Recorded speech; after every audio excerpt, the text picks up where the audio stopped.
That worked.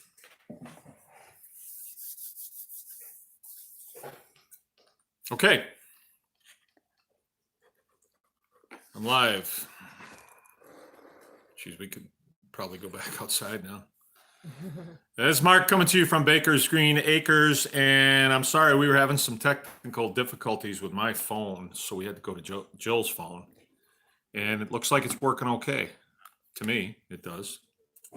Time for a new phone. Yep, time for a new phone. Can we get some input? I see we have a couple people in, a couple thousand. How does it look? How does it sound? Okay. God, wow. All right, I guess it's okay then. And I'll just start. First of all, I would like to let you know that we were not on last week. We had some things going on. Actually, there was a death in our family and in our extended family, and so we were just not tracking as well as we should have, and we both thought that we'd taken care of briefing you all that we were not going to have our call-in show, and it just didn't happen. So I'm sorry about that, and we'll keep an eye on that from now on. If we're not going to do the show anymore, we'll let you know. But it seems to be something that we look forward to, and I don't see why we would stop it at this point. So we're going strong. We would ask you, though, if you would share this with your friends and associates, and maybe we can get a bigger footprint at some point. So that would be good. So all you have to do is like and share it, and that would help out a lot. I would just like to tell you at this point that if you're interested in the videos that we produce, that is becoming more and more of a team effort here at Baker's Green Acres. It used to be, I would just pull my phone out and make one. And I started getting pushback on that because the video quality wasn't quite up to speed. And so my daughter and my wife have stepped in and they've helped out with that. And they do editing on it and stuff like that. And when they're done, it actually is pretty good. And they're able to piece together so that you get a bigger view of whatever it is that I was talking about at the time. So if you want to see any more of those videos, you can go to and eventually that's where they all wind up. Or if you want to get them live as I make them, I do them on Facebook Live. So if you join up with my Facebook, the Mark Baker Facebook, you'll get them live. Yeah? Well, okay. I'm getting a look here from my oak son. But if you prefer to just look at them on YouTube, or then Baker's you can Green get Acres YouTube or Facebook. Baker's Green Acres Facebook, yeah, that's a good one too. So let's see. Today's the 18th, and we're starting to get some cooler weather. What we did today was we ground biochar for feed. We had made a bunch of biochar last week and got it dried out last couple of days, and then ground a bunch of it today for use in our chicken feeds. Let's see, we went through the garden quite a bit today and picked just everything that we could get our hands on that was ready to go. And then us boys did a lot of the picking and then moved it to the picnic table, and then the girls kind of took it from there. A lot of good things been happening here. A lot of kimchi's getting made with our cabbage. Generally, we've just been cleaning things up and fixing things. And, a lot of times I say that we are preppers. We are always preparing for something.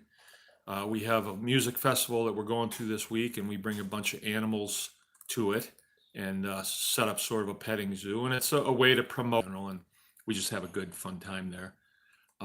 Been visiting quite a bit with other folks, and that's quite important too. There's a lot of people still coming to small farms and homesteading, and that's great.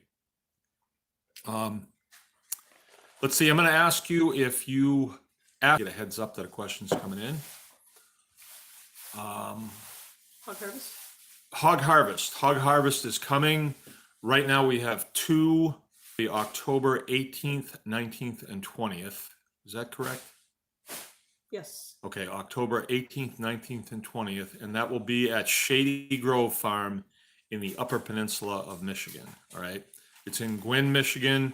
If you're interested in that, you can get the particulars on that at the Shady Grove Facebook page. Is there a Shady Grove website?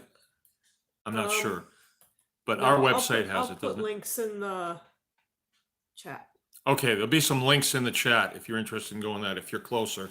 The next one is going to be here at Baker's Green Acres, and that is going to be November 1st, 2nd, and 3rd. All right. Now, Homestead Hog Harvest is a harvest class that we've put together so that the average homesteader can go from raising a pig to putting a pig in the, I mean, you learn how to shoot the pig, bleed the pig, scald the pig, and then break that pig down into primal cuts. And then some of the primal cuts we're going to break down into more used to, like pork chops and bacons and collar steaks and just boned meat, like sometimes the shoulders, we'll just completely bone them out. And we get into some grinding, some salting, some preservation methods. The breakdown of the side of the pig is something that you really need to know how to do. The evisceration is very important to know how to do, and the scalding and scraping. Or if you chose to skin, we do a little bit of that too. And you get to see how that's done. We cover the tools, we cover the time of the year, we cover a lot of the basics about butchering, whether it's butchering a pig or butchering a beef. A lot of the basics pertain to both. And it's a very good class. I think this is going to be, got to be at least our 10th year of doing it, wouldn't you say so? Well, Yeah, 10. ninth year. Ninth year. Okay, so 10 was the first year.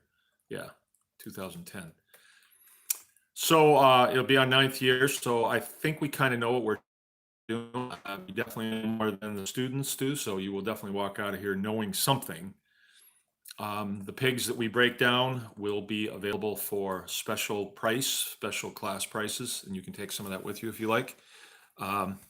We do touch on charcuterie a little bit. We don't approach it from the artistic point of view so much. This is more of a homestead harvesting technique, so you can know the basics about getting a pig from on the hoof to in the freezer or on the plate. We do a lot with the internals. We haven't learned everything that there is. We've actually had students come here and shown us some of the things they've learned. So that goes in our little repertoire that we pass on. And then we're doing it here at the farm. So there's plenty of information that flows. We eat a lot together. It's a 3-day deal. We start just after noon on Friday. So it allows people a little bit of travel time and get to your hotel. You have to stay around here. You can sleep in your car if you want. But there's hotels that are very close, just regular hotels. There's the No-Tell Motel downtown. It's got cable TV. Okay, it's got cable TV. And remotes. And remote controls too. And it's pretty cheap. It's pretty cheap. But let's see. So rule of thumb is 3 people per half a pig. My goal for you is when you leave here, on the way home, you're planning an area to set up where you can do your own butchering. It's a very good thing to be able to do in the homesteading business. One of the things we are sure of in homesteading is the difference between a good homesteader and a bad homesteader is the good homesteader is willing to do the things that the bad homesteader is not. Okay? Difference between a successful homesteader and an unsuccessful homesteader is the successful homesteader will do the things that the unsuccessful homesteader will not. Butchering is not easy. I mean, psychologically, it's tough, and it's not for everybody. In my house, There are certain steps in processing that certain members of my family have never done and they don't plan to do. I mean, they could, I think, if they were pushed to it, but my wife, for instance, has never shot a pig. She's never bled a pig, but I think, if she had to, she could. She's seen it enough times. But I don't push her to it because she doesn't show any interest, and my daughters have not done it either. Or even slaughtering chickens, they don't do that. But they do everything else, and that's just that's human nature. It's a tough thing to overcome, and maybe even at the home hog harvest class, you won't actually be pulling the trigger on that. We do all the shooting here, but if you have not shot a gun and you wish to do that and a mock setup, we can make that happen. We can get you to a place where you can actually shoot a gun, and we can talk different firearms and why we used one firearm instead of another firearm and things like that. Okay, there's a lot of information passed, and then you're here for a few days, so you get to walk around here and you get to ask the questions that you want. So if that's for you, this is a very worthwhile class, and I think it will be something that you will have with you forever. All right. We had a couple questions come in during the week, so why don't we start with those? And I do have one question for you already. okay. On Hidden Creek in that situation. You know what? I don't. The update that you know. The Hidden Creek situation was a small farm in Muskegon County that was encountering difficulties with their township over zoning, and also a neighbor that decided to sue them for their farming operation. And as I passed on to you before, I visited the farm a couple times and saw the operation, and I was really impressed. And I'm not easily impressed when it comes to farming operations, but this one I was. The hardworking people, and very conscientious about cleanliness and their neighbors and their town. Can you yell at him? And the township was coming down on them, and it was wrong. We did make a video about that, and it got a lot of people on board, and a lot of phone calls were made to the township telling them to back the hell off. All right. This township and these counties, they're there for our benefit, and they're not there to interrupt our processes so long as our processes are legal. And last I heard, the township had backed off, but it was not going to happen without the pressure put on them by the public. Last I heard, they were still going to court with the neighbor, but the neighbor is suing them. And here in the state of Michigan, we have what's called right to farm.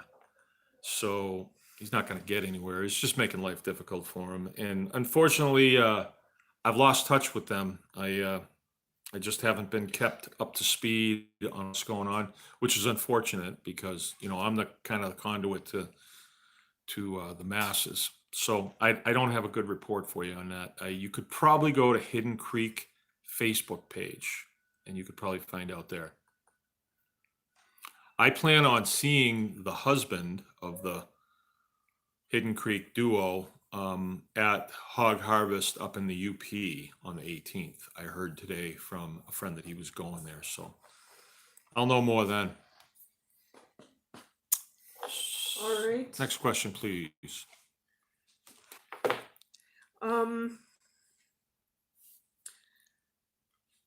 I got a few of them. Okay. Do you have any anecdotal evidence of biochar's benefit on pastures? Anecdotal. What does that mean? Anecdotal. I mean, what does anecdotal mean?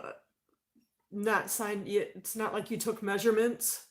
It's just what you've observed. Oh, anecdotal would be like The gut, story. gut, Yeah, kind of. seat of my pants. Okay, sorry about that. I just didn't really know what that word meant. Anecdotal. Anecdotal, yes. As a matter of fact, I had somebody here today that I was showing the biochar operation that that I've put together. And I was able to point out to this individual, look at that grass right there, because the biochar is not the only component to, the roots of the plants that you want to affect with it. And for me, I do a lot of composting, and then I put the biochar in the compost, and I have a spreader that I've made. And some days I just feel like spreading compost, and I'll load the spreader. It'll take a yard of compost, and then I just pull it around with my Jeep, and it spreads it out really nicely. You could probably catch that on one of my YouTube videos.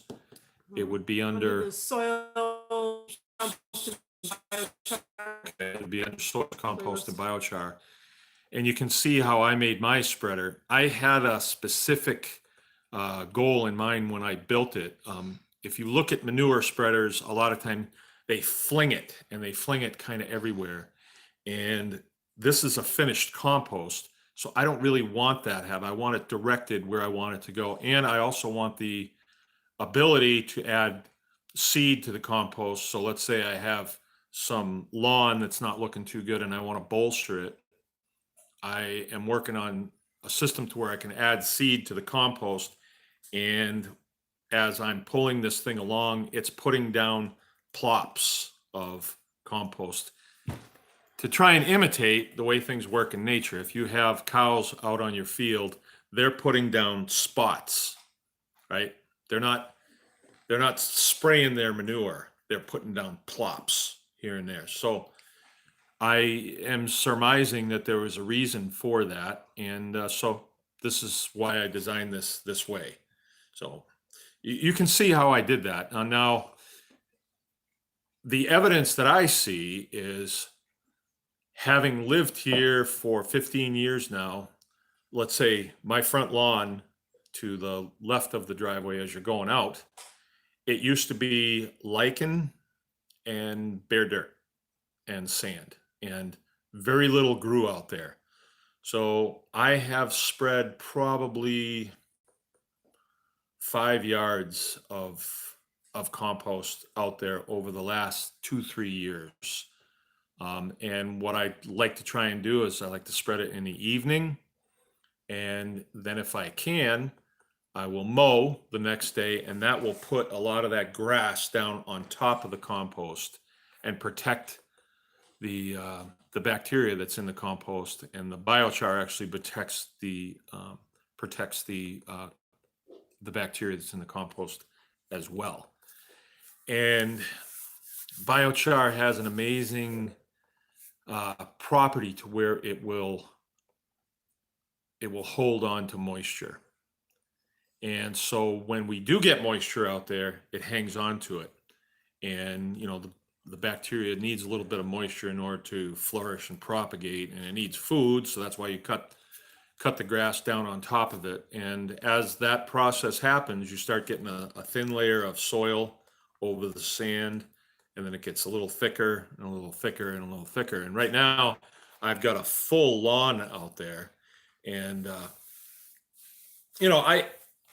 I vary from some of the conventional organic thinking. A lot of my friends are kind of like, hey, you shouldn't be mowing your lawn. They won't say anything to me, but they feel like, grow vegetables, not lawns, and equipment that I do. Plus it takes time away from my day that I could be doing something productive, but it brings me joy to mow the lawn. I mean, I mowed the lawn from the time I was a 10-year-old boy with a push mower that had the wheels that went around like this and made that noise, and you had to push real hard and work up a sweat. And then we got one with an engine on it. Then we got one where the wheels drove, so you just followed it around. And now I have one that I can sit on. It's a sit-down lawnmower, and I like it. I get to listen to tunes. I do it in the evening, so it brings me joy to mow my lawn. Plus, it looks good. you know, when someone comes up the driveway, it looks like the place is taken care of. So that means something to me. So that's what I see and the changes that it has made. But, you know, biochar isn't a standalone deal. Like you really don't want to just go out there and throw biochar out on the lawn. You want to inoculate it with something else, compost or compost tea, before you put it out.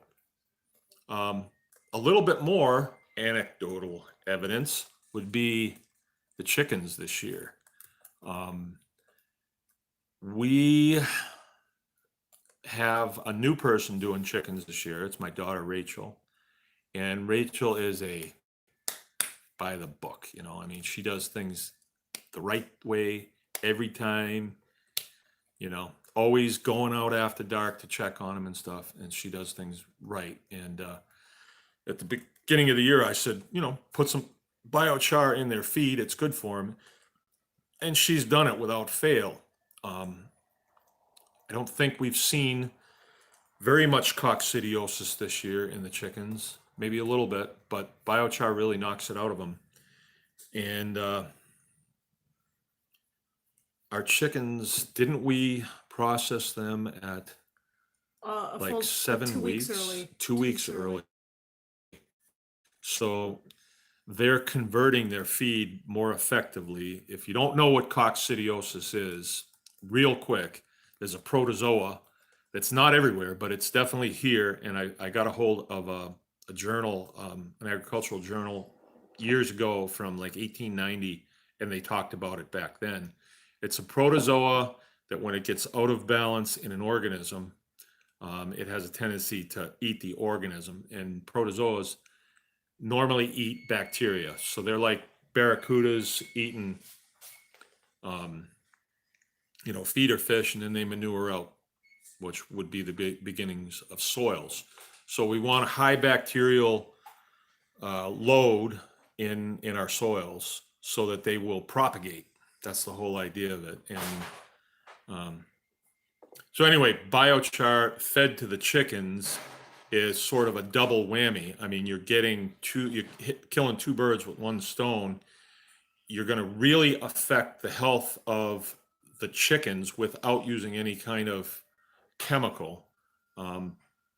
It'll protect the bacteria in their gut. You can inoculate it with compost or compost tea. And then when the chickens eat that, which they'll eat it, no problem. You just put it in their feed. They actually like it. Most animals do like it. They will inoculate it further as it goes through their system and put it out on the ground, which will really help your soil. And, you know, assuming that you're going to run your chickens over a section of ground, hopefully grass, clover, and stuff like that, next year it should be way better, you know. And I actually run them over the same ground year after year. I know Joel Salatin has mentioned a couple times. What? No, you're good. I gotta look. He has mentioned a couple times alternating, but I haven't, and I've had really good luck, you know, by not doing it. My ground is not getting overloaded. And I think that because there's so much bacterial, so thick, that you can walk to that ground, the better. I think it's just doing really well with it. And also, you know, the chickens don't suffer from coccidiosis because if our biochar is inoculated, it's inoculated with something bacterial, compost tea, and the coccidia protozoa that's in their gut will go after that and not the chicken. So we don't have the bloody stools, and they're able to convert their feed much quicker. Good answer. Yes. Oh, you falling asleep over there? Okay. We need some questions here. My assistant is. No, I'm busy chatting. Okay. Oh, you had the question about how you set up any information on setting up a hanging room. Okay, hanging room for the homesteader. This kind of goes along with your your processing. In a hanging room, when we talk about hanging meat, it's a method of preserving that meat. So I'm sure everybody's heard of maybe a prosciutto ham, or some people call it a prosciutto. This is the rear shank of a pig that we leave the skin on. So we'd want to scald and scrape this, leave the skin on. So you have to know the temperatures and the how to do the scald and scrape. And then we're going to put a little bit of salt on the bone that's exposed, and then we're going to pack that in salt for a prescribed amount of time until a lot of the moisture comes out of that. And we go over this in the Homestead Harvest class. This is a charcuterie technique. It'll make the highest grade of prosciutto you ever saw. But this is how they did it back in the day before they had, freezers and actually canning is quite new. Canning meat. I mean, that has to be done with fairly modern equipment, but hanging hams goes way, way, way, way back before the beginnings of this country. And, it was just done with salt and then a room where you can hang that.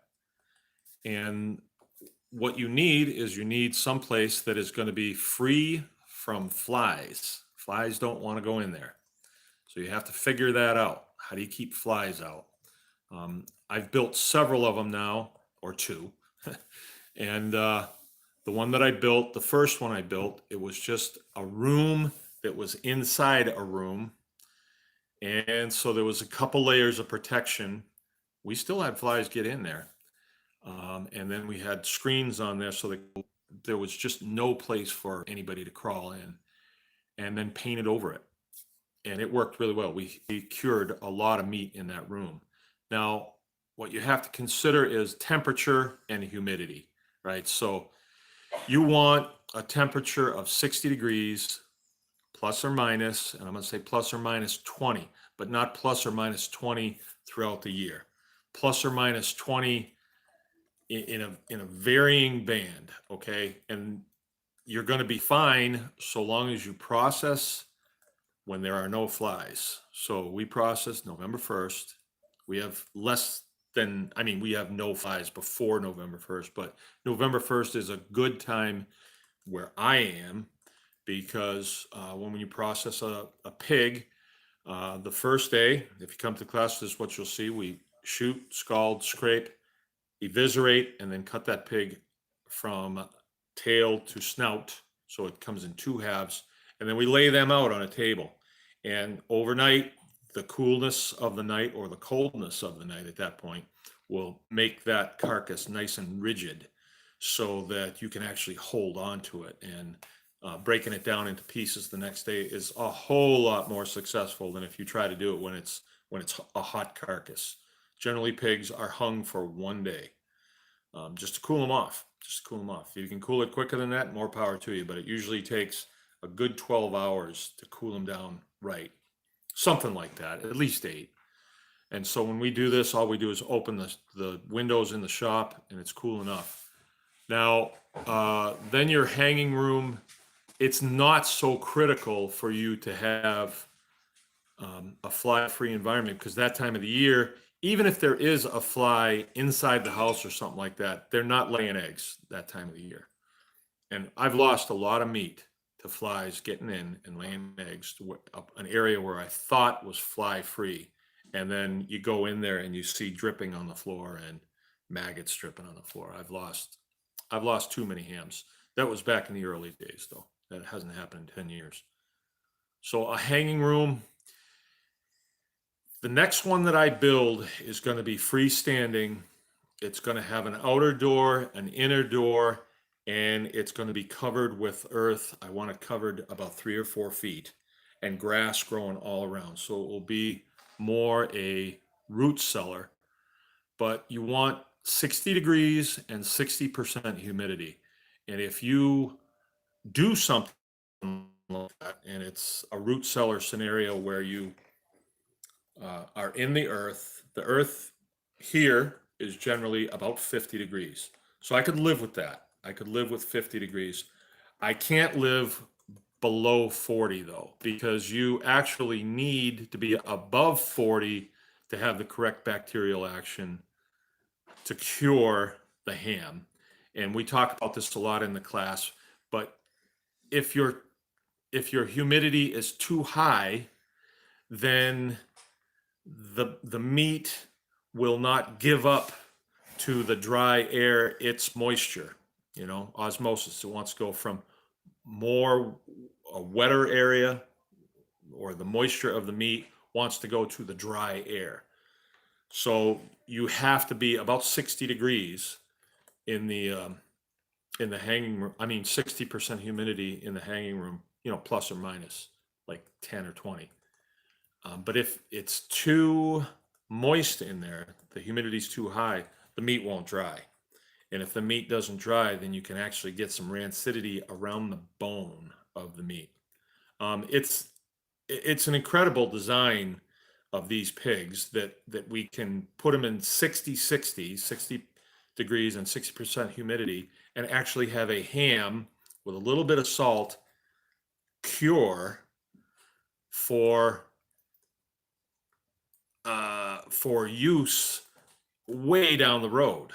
There are stories there's a story in the Back to Basics book that I refer to a lot. It's a Time Life. No, it's Reader's Digest, Back to Basics. And the story goes sort of like this: when a farmer's wife had a baby and the farmer saw, oh, it's a girl, he went out and he killed a pig, he hung the hams, and those hams were served at her wedding. Now, I know they married him early in those days, but not that early. I mean, she would probably be at least 15, right? Back in the day. But we have hams that are 2 years old hanging here, and that they could hang for another 5 years and they'd still be great. And once they've hung that first fall and that first winter, the next year you could hang them over the sink, and the flies wouldn't get in them because it's all crusted over. So your hanging room, if you're gonna go for it, consider making something like a root cellar outside with a couple of doors, and face it correctly so the sunlight's not going to hit the door. Or in a house, inside your house, like maybe in the garage. The first one I built was just a small room. It was like 5 by 4, and it was in the corner of the garage, and it was just I insulated it, and it was up against the north wall, so it did stay fairly where we wanted it. Got a little warm sometimes in the summer and a little cool in the winter. The cool didn't bother me, but the warm kind of did. But we still made some outstanding products in there. So that's what I have. Maybe when I'm building my new one, I will make a video on it and I'll show you. Right now, I'm just using an old storage room in the butcher shop. It works. So there you go. Remember those numbers though: 60% humidity and 60 degrees. Say plus or minus 20 over the course of time. All right. Paul has a big question here for you.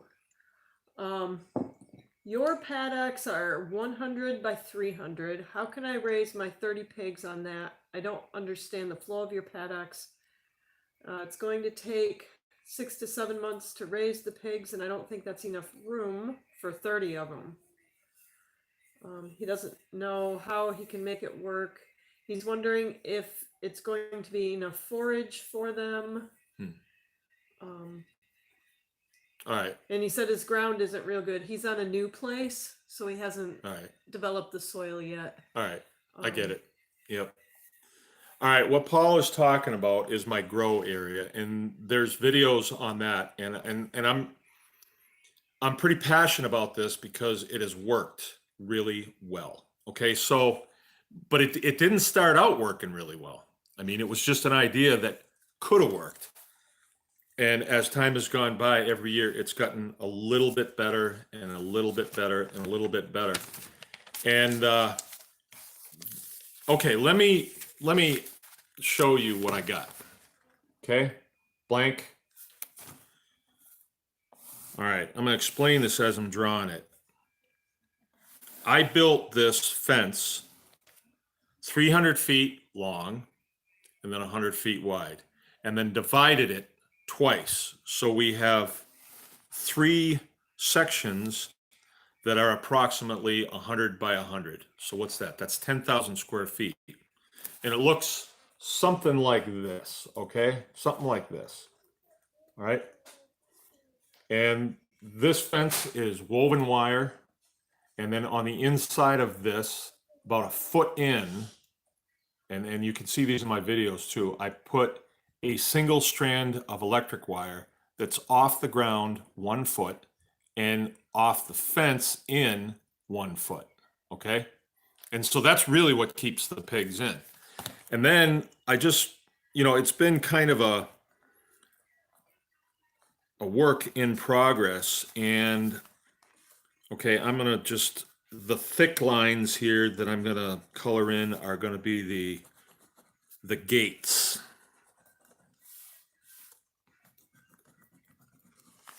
Okay.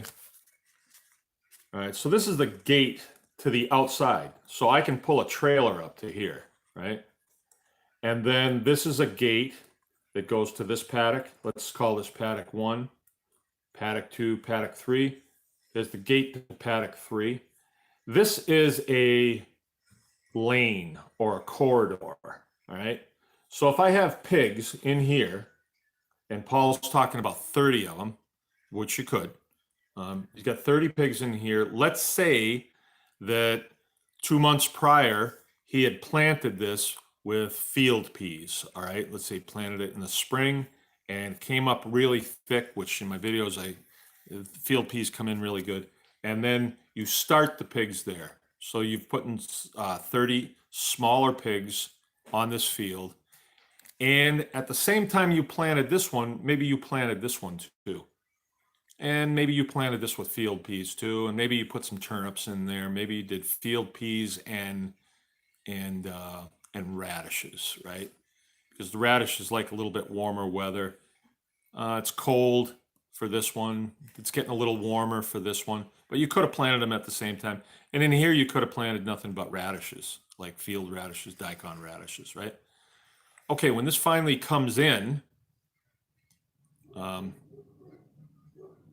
they've got this all worn down, they've taken everything off of here because your pigs they'll dig and they'll turn this all upside down and they'll manure it and they'll urinate on it and they'll really, like, you'll put bedding in there for them. Maybe you'll have some huts in there for them to be in. Maybe not. I raise Mangalitsa's and they don't really need anything. They need shade more than anything. Once they're done with this one, you pull this gate and they'll come into here. You shut this gate because maybe there's some grasses and weird stuff in here. And then you open this gate and they come into here. And maybe you've got some really good growth going in here. Maybe you do. And that'd be good. Now, 30 pigs on 100 by 100, is that going to feed them completely? No. No. If you had 4 pigs, maybe, depending on the fertility of your ground, like I'm feeding all of my pigs that are in my grow area, I'm giving them biochar because I want the fertility of this ground to go up as the years go by. The first year I did it, wow, it was just sand. This was really, really poor soil when I started this. But now you go out there and you take a handful of it out, smell it. Oh, it's good. It's good stuff. And it's not piggish, it didn't get piggish. If you were not growing on something on here, after a while that soil would sour, right? And it would smell bad and it would you'd notice weird insect life on it, It just, what I'm saying, like a chicken pen where there's been thousands of chickens and nothing ever grows in there again. You don't want to set that up. You want this whole area to be living, really living. And when those pigs manure in there, that manure is going to a bunch of other things, a bunch of other life that says, hey, bring it on, we can use it. And then when this gets worn down, then you open this gate, let them in here again. Sometimes for me, I will open this gate and I will open this gate. And then in the morning, they'll be in there. I don't have to push anybody or anything. I've got one sow that's crazy and she just, wherever she is, she wants to stay. And as soon as you've moved off here to here, you plant that. You plant it quick. Now you're not going to need a whole bunch of machinery to do this, because when you take your pigs off of here, there is not going to be a blade of grass. It's all gone. I wonder if that writing is in the way. Okay. No, you look fine. Here. Okay. And then when they go on here, this is planted, and then they go here. By the time this is worn out, this should be back on. And you can run this all summer long. And am I saying that you're going, or am I saying that I feed my pigs completely with that? No, I do not. A bread disposal contract with a bread company that's around here, and I get a lot of bread. And so I could feed them nothing but bread, but I eat the meat that I raise. So I'm interested in animals that are getting a diverse diet, for sure. I'm interested in animals that are super healthy. So I get that this way. I'm interested in the health of the soil that they're on. So that does this. If you, Paul, were to look at your bottom line of what you spend in feed, every radish that pops up out there is going to be, there's going to be a number of calories in that you are not going to have to pay for from your feed mill to feed your pigs out there. And if you've got 30 of them out there, as time goes by, your feed bill should come down and down and down. And where you are is different than where I am. So there's going to be stuff that grows around you way better than it grows here that you might want to consider. And I am discovering things all the time around here that didn't grow real well when I started, but now they're starting to grow really well because the soil is changing, right? The amount of moisture in the soil is changing because of the biochar. That has a lot to do with it. So you can't really say, you can't run this like a flow chart. Not at this point. I'm into this 15 years because it's changing all the time. Video that I made this week, years ago, a young girl came here and she gave my wife some little gourds, cute little gourds, I think, right? Is that the way the story went? I got rid of those. All right, well, and there's new ones that came. All right, some gourds grew here, and you want to talk invasive species? They just, wherever they grow, they'll grow like a foot a night. And that's no joke. They'll actually grow a foot a night, the vines, because I know I've mowed an area, and the other day I made this video. I showed, you could see where I mowed, and here's a brand new shoot going across there, and it was 2 feet long. So, and here we are in the fall. So they're really growing, and it's these gourds, and they're yellow on the bottom and green on the top, and they look really nice. But when you cut them open, they have a foul smell to them. And we've tried it anyway, and you don't want to eat them. You just don't want to eat them. But I threw them into the chickens, right? And the chickens tore them up. So these things are growing all over my property. And I actually was feeling the other day like I'm remiss in my duties of going around and eradicating these things. Because all you have to do is go around and chop the vine off, and then they'll all die, and you throw the whole thing in with the chicken. But I realize that this ecosystem is presenting new things all the time. So I can't just do it like a flow chart, you know.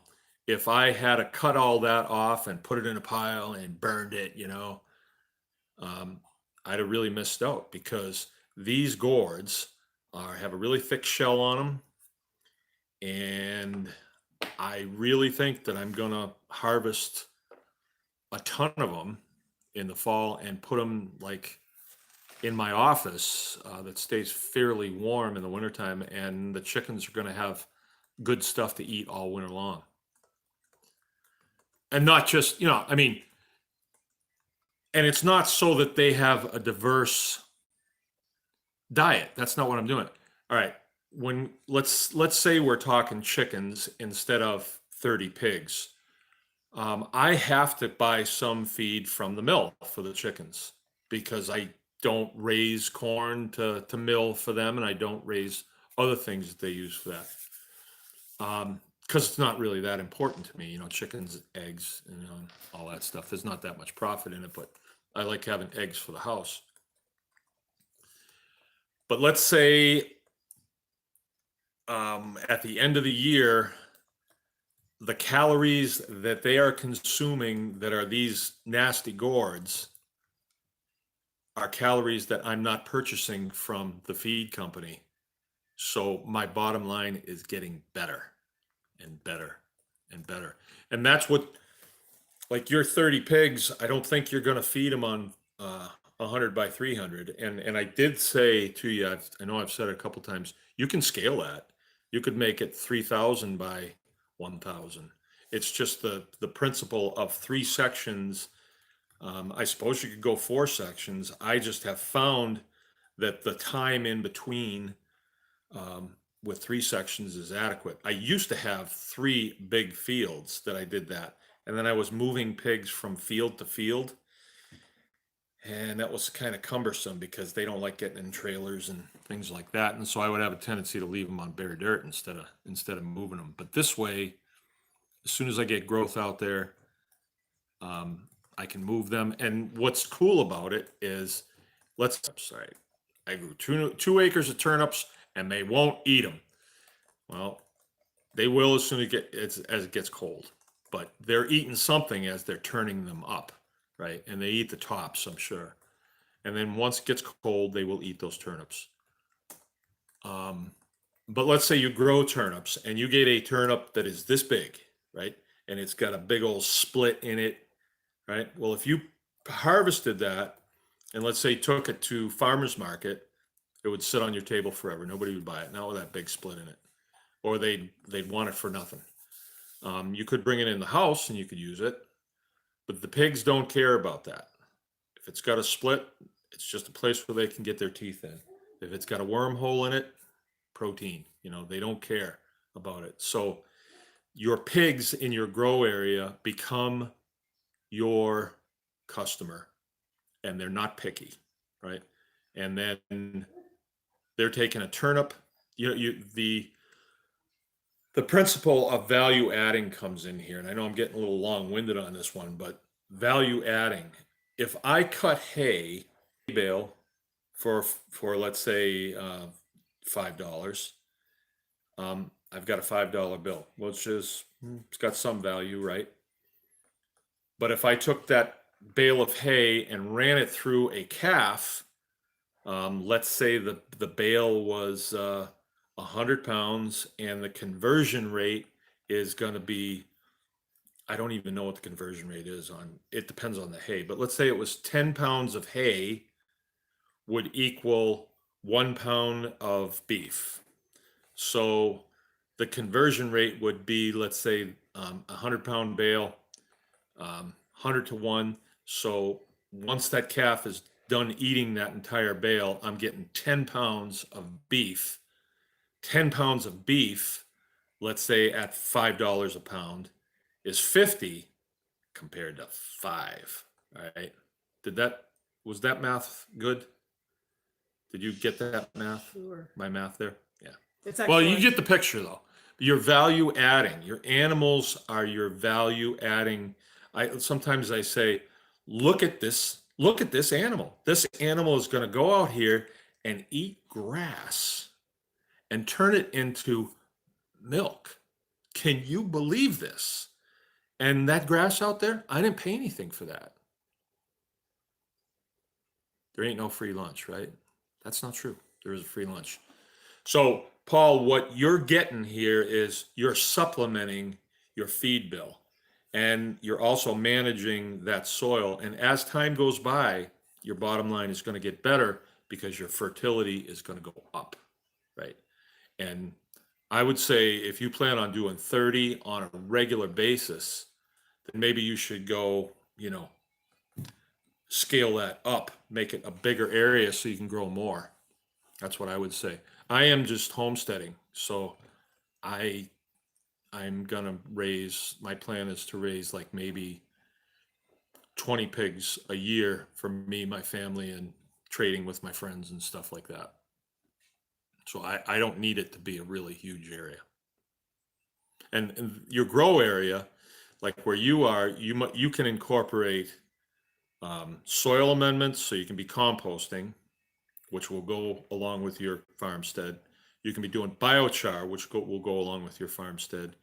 You can be doing manure management, like if you don't have cows but your neighbors do, and you say to them, "Can I have some of your manure?" They'll check your temperature, and then they'll say, "Sure." And then you can start hauling their manure and making compost. And then you can incorporate irrigation into it, and you got a grow system.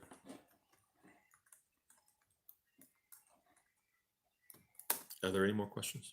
I got one more for Okay, you. one more question. Go back up to it. Gardner Gourmet Farms. You kind of answered this already, but that's okay. What blend of feed do you feed your Mangalitsa when you do have to supplement feed? Well, I see an opportunity there to slam certain feeds, so I guess I'll take it.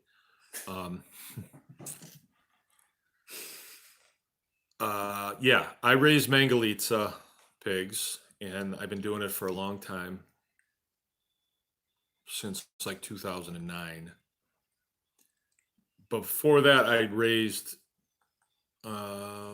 Durocs and then Yorks, and I did some Hamps too, as well. But they were not like pedigreed pigs or anything like that. They were just farm pigs. And when I got into Mangalitsas, I might have got into Mangalitsas for maybe not the reason that I'm in them now. I was in them then because it was a niche, and supposedly it was the finest pork, and it got write-ups in the New York Times and all this stuff. And so I thought that there was a lot of profit in it. But and I guess there is, but that's not really my focus at so much at this time. I'm into more quality of the product, and getting that quality to my family.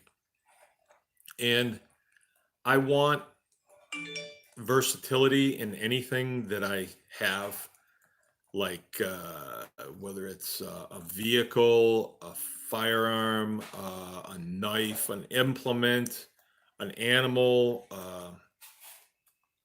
a partner. Versatility. Like they have to have more than one use. I'm more of a utility type guy. I look for utility in things that I've come across because, and we've put it to the test.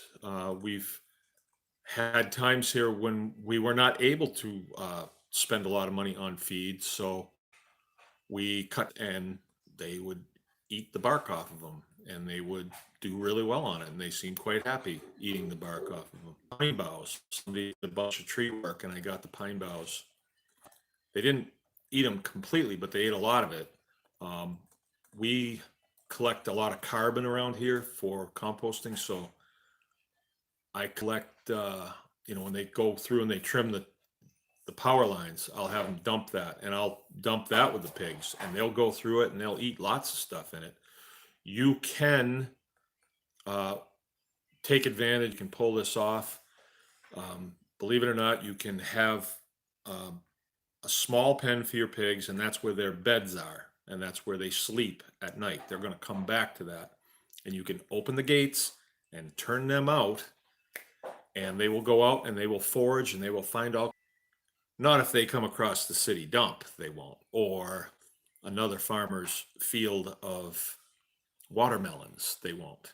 If they find something way better, they might not come back. All right, so you can pull that off in really remote areas. They did a lot of that here in Michigan, like the logging camps would just turn them out, and but they was so far out in the boonies that, you know, pigs are kind of social animals. They came back to where the humans were because the cook tent was there and all the slop was going out to them, and so they would come back. But okay, as far as feeds go, the Mangalitsa can eat stuff that you wouldn't think is feed quality, and they will do really well on it. They're not a fast growing pig, but that's not really what you need in homesteading. In homesteading, I think it's a different it's a different profit structure. All right, when I'm commercial farming, I need these pigs to be ready in 6.5 months. And if I go over that, that means, you know, another month of feed, that's X amount that comes off the bottom. I can't do that. 6.5. And I got to pump everything in them that's going to give that advantage to get there. Homesteading is not like that. 6.5, 12.5. What's the difference? It's just time. If you have things planned properly, it shouldn't be an issue. If my pigs are a year old, I've got some now that are almost 2 years old, and they're nice and big, and I like them big. So when it comes to them big as quickly as possible, you're probably going to buy a commercial feed, and that is going to have raw protein in it, or sometimes it's called hog concentrate. And you got to check the tag, and if you see that, you should run the other way. Now, the guy at the feed mill is going to say, "Oh, Mark doesn't know what he's talking about. If you don't feed hog concentrate, your pigs will not grow and they will probably die," right? Well, I'm not invested in your feed source at all, but the guy at the feed mill is, right? So they would tell you things like that. But let me tell you what's in there, what raw protein is. In this country, we cannot feed by law, we cannot feed cows to cows. They used to do that. So the cow slaughterhouses, all the stuff that came out of there, the blood, everything they couldn't make a hot dog out of, they basically would dry it, grind it, and feed it back to the cows. And then we have mad cow disease comes along, and they figure, well, that's from feeding cows to cows. And so they stopped doing that. They never stopped doing that with pigs. They still do that. So if you go near a big hog operation and you smell something, that's what you're smelling right there. If you came to my house right now and went out by the pigs, the only place that you'd pick up a little odor is around their little wallow. I baby them. I have a little bit of water running there all the time just to give them a wallow so they can get out of the sun, and it conditions their skin, and it also keeps them from dealing with lice. You know, it keeps lice away, right? So I don't have to use any products on them to keep that at bay. Mud does that for me. So I recommend you do not use any kind of commercial feed. If you're feeding your Mangalitsas, you can feed them, you know, a very basic diet. I wouldn't get too wrapped around the axle about it's got to be 19%. Some people are just so anal about it, and they let their kids eat Kraft macaroni and cheese, but they'd want to get anal about feeding their pigs. Think about the pig if it was in the wild. The pig would find a dead deer occasionally, and it would really go wild on protein. but then it wouldn't find anything for a while, and it would be eating grass for a while, and then it would find a bunch of acorns under an acorn tree, and it would eat that. Just they'll maintain health if they have a really diverse diet, and I we just have had very healthy. But if you do the hog concentrate thing, all that stuff, all those diseases that they keep the symptoms at bay in the big hog operations, they keep the symptoms at bay with antibiotics. You're going to be introducing that into your herd. And before you know it, somebody's going to say, I'm surprised no one's asked me on here because it was it sometimes is a hot topic in other forums that I don't get involved in because there's just no talking to these people, but got to vaccinate. Well, if you don't have sickness in your herd, what are you vaccinating against? It's just a bad idea because you're actually introducing something into your herd. And I know this, in these other forums, there's people with that are post hole diggers, PhDs, that learned in college that you have to do that. Well, the college is kind of invested in the manufacture of vaccines, so it makes sense for them to say, "Oh yeah, you got to vaccinate," and I'm a PhD, so I know. But if I feel like the bottom line is, if you have healthy animals, that gives you the right to talk about what keeps those animals healthy, not that you graduated top of your class in some foolish university. So anyway, feeding your mangalitzas, you can feed them a lot of different things. I give them bales of hay in the wintertime. I give them bales of straw in the wintertime. Every time I come across something new, I see if they're interested in it first. Things, cider and stuff, you can give them that. I highly recommend that you get your membership with SI. It's Scroungers International, and I'm the founder of Scroungers International. And you just have to send me $25, and I'll send you a membership card, unless I forget. But I'll let you in, and then you just need to have your scrounging goggles on. Maybe I'll send you them. And when you're out and about, you just start looking to see what's laying around that you can convert through your animals into very good stuff, high quality meat and fat that your mangalitzas will do. Breweries, bakeries, bread companies. Oh boy, restaurants. And don't get squeamish about feeding things to your pigs. Like, oh, what if somebody at the restaurant had a cold? Well, no, these are very durable animals. You're not going to have a problem with it but if you feel squeamish, do what you want. Garbage, it's going to taste like garbage. It's not true. Not true.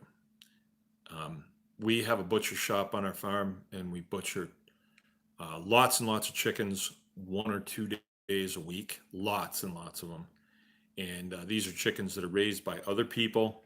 And most times our customers do not want the heads, they do not want the necks, they do not want the feet, and they don't want the guts.